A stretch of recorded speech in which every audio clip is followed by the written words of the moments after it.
Urban FM 104.5. Vous êtes sur les 104.5 Urban FM, la station urbaine, le versus de René Ruth. Aujourd'hui, on met qui contre Aujourd'hui, c'est jeudi, la radio est en mode musique old school. Du coup, on a fait un versus des chanteuses ayant dépassé les 45 ans de carrière. Tu connais pas beaucoup? Combien de chanteuses d'après toi ont plus de 45 ans de carrière? Non, je ne sais pas. D'après... Non, j'ai aucune idée. Ok, en France. Bon, pire encore en France. Aux États-Unis. Je sais pas. Cher d'Afresh. Cher de Believe. Cher, c'est qui? Cher qui chante Believe. En fait, tu mets toujours son son. Tape Cher, Believe. Je suis pas obligé de connaître le nombre d'années qu'elle a de carrière. Ah, Cher, c'est une grande. Donc, on va opposer Cher des États-Unis et France Gall. Donc, Cher, c'est une artiste et actrice née le 20 mai 1946, de son vrai nom, Chériline Sarkisian Lapierre. Donc, Lapierre, c'est le nom d'adoption qu'elle a eu du 5e mari de sa mère. Elle a fêté ses 56 ans de carrière hier, mercredi 22 décembre. Donc, elle a 56 ans de carrière. Et d'un autre côté, on a Isabelle Geneviève Marie-Anne Gall, qui est née le 9 octobre 1947 dans le 12e arrondissement de Paris. Donc, elle a commencé le piano à 5 ans.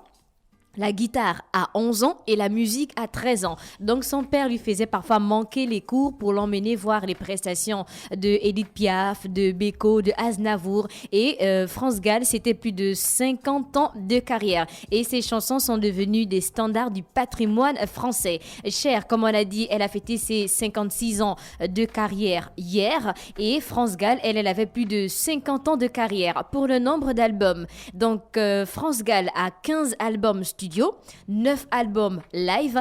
En 1964, elle a fait sortir N'écoute pas les idoles. En 1980, Paris-France ou encore Double Jeu en 1992. Cher, c'est 37 albums entre 1965 et 2021. Donc on est là, on se dit que Cher, c'est juste un single qui a fait fort. Et la go, elle a 37 albums. Je connais pas beaucoup d'artistes qui ont plus de 25 albums. Dans Love Earth en 1991, Baby Don't Go en 1965, Fox Lady en 1972. Pour les tournées, France Gall, elle a fait des tournées un peu partout, mais on n'a pas vraiment les chiffres clés. Bon, pour Cher, on a les chiffres. Elle a fait une tournée qui s'appelle Living Proof, une tournée de 326 concerts entre 2002 et 2005, avec 3 500 000 spectateurs et des recettes qui s'élèvent à 327 270 404 et pas moins de 12 changements de costumes par concert. Pour les singles les plus mémorables, France Gall, elle a N'écoute pas les idoles, elle a Laisse tomber les filles en 1964, elle a Ne sois pas si bête en 1963 et c'est le premier succès de France Gall. Elle a Ella en 1987, d'après tu connais la chanson. Elle a. Il jouait du piano debout en 1980.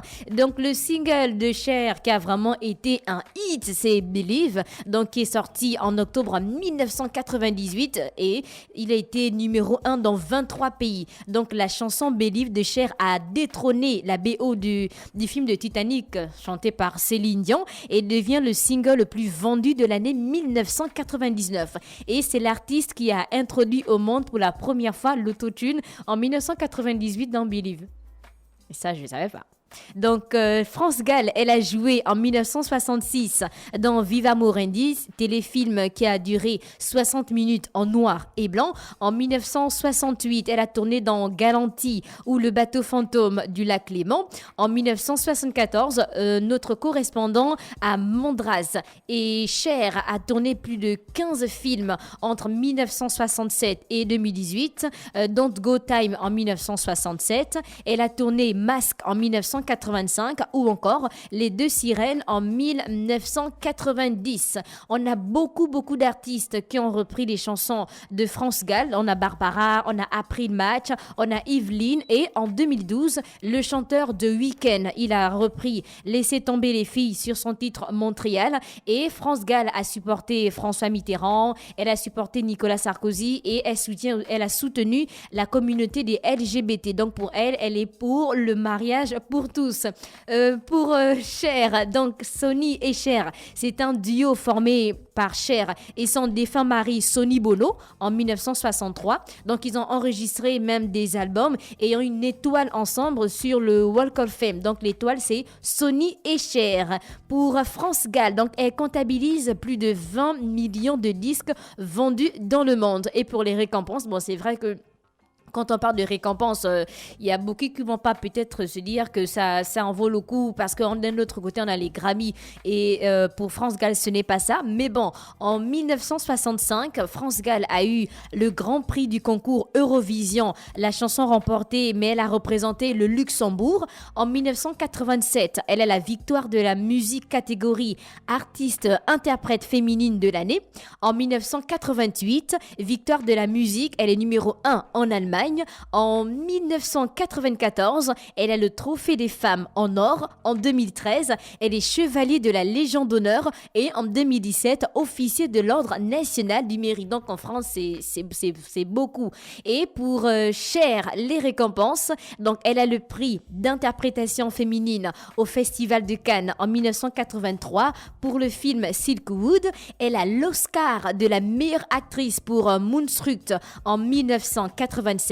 Elle a la palme de la meilleure actrice au Festival de Cannes pour le film Masque en 1984. Elle a l'Oscar de la meilleure actrice pour Éclair de lune en 1987. Elle a 3 Golden Globes. Elle a un Emmy Award. Elle a un Grammy Comédie musicale sur sa vie à Broadway. Et Cher est à ce jour la seule artiste ayant au moins un titre classé numéro 1 dans les charts dans chaque décennie depuis les années 1960.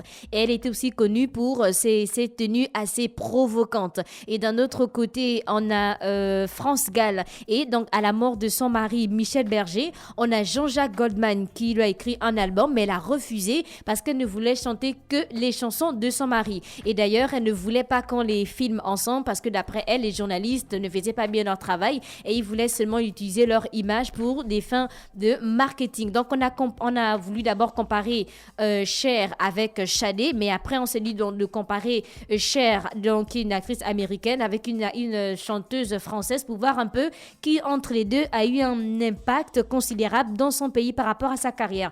D'après toi, Dafresh, c'est qui? Si on te demande qui a eu le plus d'impact avec sa carrière dans son pays d'origine. Je sais pas. Cher? Peut-être. Je vais dire Cher. Et c'était le versus du jour. Donc, on a Cher qui a fêté ses 56 ans de carrière hier avec France Gall qui est décédé le 7 janvier 2018. Et c'était le versus du jour. Merci René Ruth avec nous ce matin sur les 104.5 Urban FM, la station urbaine dans le versus du Da Fresh Morning. Merci à tous les auditeurs bien connectés sur les 104.5 Urban FM, la station urbaine. On part en musique avec Lionel Richie pour le titre Do It To Me. Urban FM 104.5.